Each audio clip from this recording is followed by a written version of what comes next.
ඔයාටත් cholesterol තියෙනවද කියලා දැනගන්න මේ වගේ ලක්ෂණ ඔයාටත් තියෙනවද කියලා බලන්න.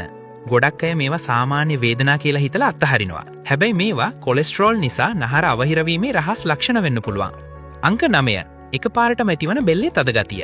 බෙල්ලේ රුධිර නාල අවහිර වීම නිසා කොන්ද කෙලින් තබා ගැනීමට අපහසු තද ගතියක් ඇති වෙන්න පුළුවන්. අංක 8 බඩේ ඇතිවන අසාමාන්‍ය බර ගතිය. ආහාර ජීර්ණ පද්ධතියට රුධිරයේ ලැබීම අඩුවීම නිසා බඩේ අපහසු ඇති වෙනවා. අංක 7 හකු ප්‍රදේශයේ ඇතිවන වේදනාව. හදවතේ වේදනා සංඥා ස්නායු හරහා හකු ප්‍රදේශයට ගමන් කරන නිසා දත්වල ප්‍රශ්නයක් නැතුවම හකු රිදෙන්න පුළුවන්.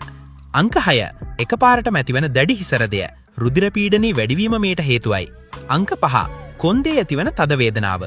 හදවතේ ඇතිවන පීඩනය කොන්ද දක්වා විහිදෙන බව ගොඩක් අය දන්නේ නැහැ. අංක 4 ඇවිදිනකොට කකුල් පෙරලීම.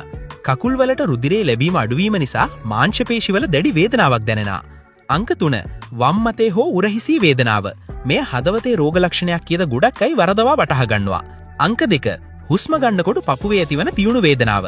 හදවතට සහ පෙනහළු වලට රුධිරයේ මදි බව කියන අනතුරු එංගවීමක්. අංක 1 පපුව තදවීම හෝ බරගතියක් දැනීම.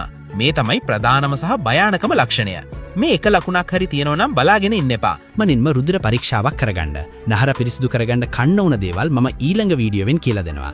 ඔයාට ඒක වුණ නම් yes කියලා කමෙන්ට් කරලා දැනුමෙන් සුවේ ෆලෝ කරන්න.